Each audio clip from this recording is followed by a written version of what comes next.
Team Sérénité présente 5 minutes de pause.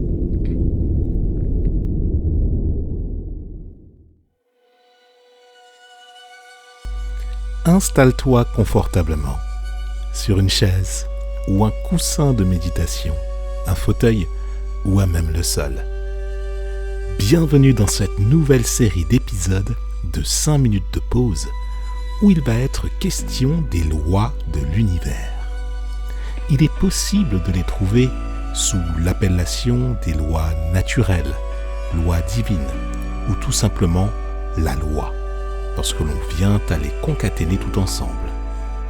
Comment trouver la sérénité avec les lois de l'univers? Première partie. Alors, il n'est bien sûr aucunement question de faire référence aux lois humaines telles que tu les connais. En tant que citoyen, tu es assujetti suivant l'État ou le pouvoir législatif qui te gouverne, et ces lois ne sont qu'une représentation infime de ce dont l'univers dispose. Ceci, tout en maintenant une idée de séparation entre les différents concepts dont l'expérience de vie regorge. Les lois de l'univers sont multiples et posent tout un tas de questionnements de principes moraux, de philosophie, d'hygiène de vie et d'idées fondamentales. À partir du moment où l'esprit conscient de l'individu prend la décision d'y adhérer et de les pratiquer, des changements radicaux dans son histoire de vie peuvent être perçus. Cet individu, cela peut être toi, moi, des humains, des êtres vivants, des animaux ou végétaux, tout ce qui respire et qui est invité à animer la matière, de par ce constat indubitable qu'une évolution se déroule actuellement et que nous y prenons tous part.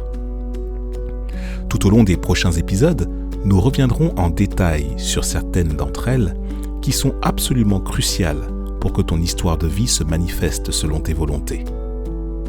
L'histoire de vie, c'est celle que tu as écrite au moment de renforcer ta foi, en lien avec les enseignements qui t'ont déjà été proposés lors des épisodes portant sur ce sujet. Elle peut prendre une tournure spectaculaire, magique et inattendue dès lors que tu te mets en conformité avec les lois de l'univers. Et la première chose à faire pour y parvenir, c'est d'abord que tu en prennes conscience. Mais alors, qu'est-ce qui nous permet de prendre conscience que ces lois universelles existent bien et comment les mettre à l'épreuve? Si tu te poses cette question, cela est une bonne chose car tu as activé ton potentiel de guérison en activant la recherche du sens. Je te parle de guérison car étymologiquement, guérir provient du latin querir, qui est une traduction directe du mot rechercher. Et ce n'est uniquement que lorsque tu cherches que tu trouves la solution à tes problématiques. Et toute problématique pose nécessairement une question. Il te faut certainement passer par une épreuve insoluble avec ton unique mental et sur laquelle tu boucles sans cesse pour tenter de trouver une issue. Ou alors, les phases de recherche sur l'origine de l'existence que tu as entamées viennent à te poser des questions sur la source qui a créé la vie. D'autres phénomènes peuvent faire en sorte que tu te demandes quel est cet ordre des choses, cette hiérarchie, cette verticalité, faisant que des projets diligentés par l'être humain aboutissent et que d'autres échouent. Et c'est sur ce dernier aspect que nous allons davantage nous concentrer.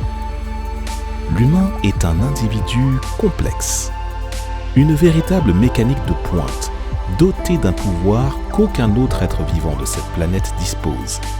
Le libre arbitre, ou la faculté de disposer de lui-même comme il le souhaite.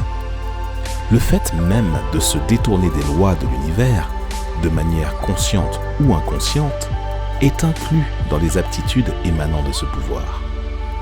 Ce qui peut expliquer les raisons pour lesquelles la science tente de réinventer ce que la nature a déjà créé des millions d'années auparavant, dès que la sagesse ou l'intention du respect du vivant sont occultées.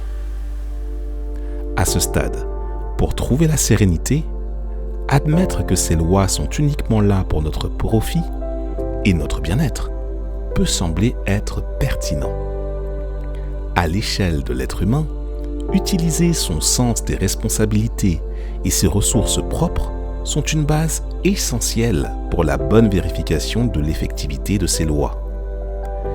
Des lois telles que la loi de cause à effet ou loi du karma, la loi de l'attraction, la loi de l'action ou la loi de la vibration font directement appel à notre capacité à vibrer haut et fort pour que notre histoire ressemble à l'intention que l'on souhaite initialement lui donner. Respecter toute forme de vie ou ses semblables est salutaire, mais ne suffit pas à faire en sorte que l'épanouissement se concrétise ou se perçoive. Prendre ses responsabilités, agir, être patient, être fort, résilient et positif, quoi qu'il advienne, sont des atouts indispensables pour permettre la tenue d'un style de vie épanoui ou la concrétisation d'un projet qui fait sens pour son initiateur. Dans le prochain épisode, nous entrerons davantage en détail sur ces lois qui n'ont d'autre but que nous en prenions conscience pour aller toujours plus loin vers le cœur de notre véritable nature. Abonne-toi à la chaîne de la Team Sérénité. Retrouve-nous sur teamserenité.com ainsi que sur l'ensemble des plateformes de podcast. Lien en description.